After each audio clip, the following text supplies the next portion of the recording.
Le mardi 4 août 2020, le projet d'appui à la gestion économique et financière, PAGEF, a organisé une cérémonie d'ouverture en prélude au séminaire de formation des agents de l'Inspection générale des finances, IGF, sur le thème « Certification en audit interne ».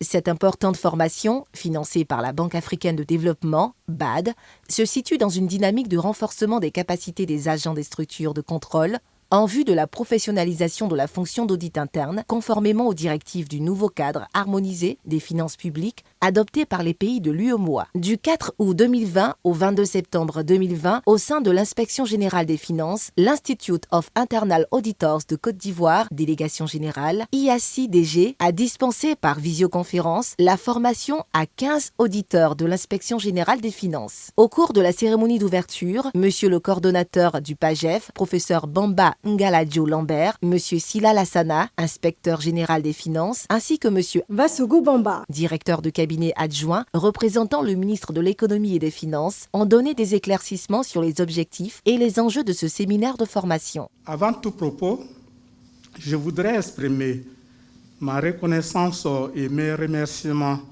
à monsieur le directeur des cabinets adjoints qui, malgré son agenda très chargé, a accepté de représenter monsieur le ministre à la présente cérémonie.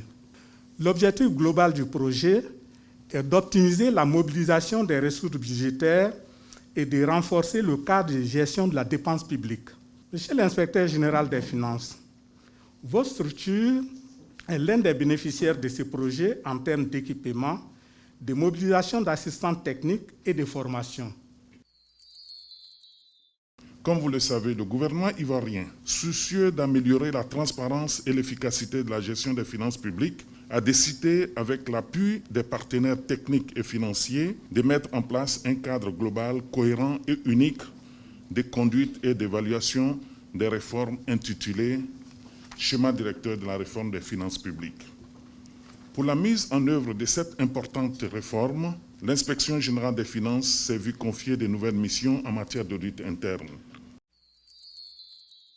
C'est pour moi un honneur de prendre la parole ce matin au nom de Monsieur le ministre de l'Économie et des Finances à cette cérémonie d'ouverture du séminaire de renforcement des capacités des auditeurs de l'IGF à la certification en audit interne.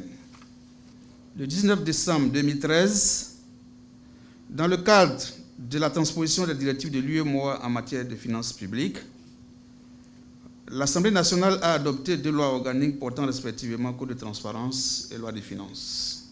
La promulgation de cette thèse, le 5 juin 2014, traduit la volonté du gouvernement ivoirien d'améliorer l'efficacité de l'action de l'État en substituant à la logique de moyens une logique d'objectifs et de résultats.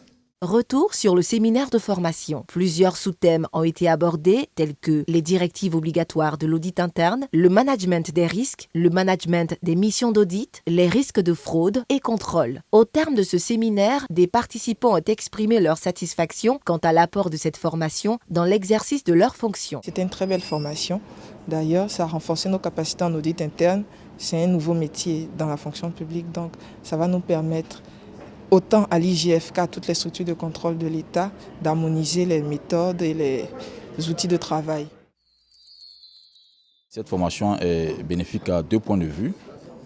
D'une part, elle va nous permettre d'affronter les nouveaux défis au niveau des réformes qui sont mises en œuvre actuellement au niveau de l'administration ivoirienne. D'autre part, cette formation va nous permettre de nous aguerrir, nous préparer à la certification en audit interne.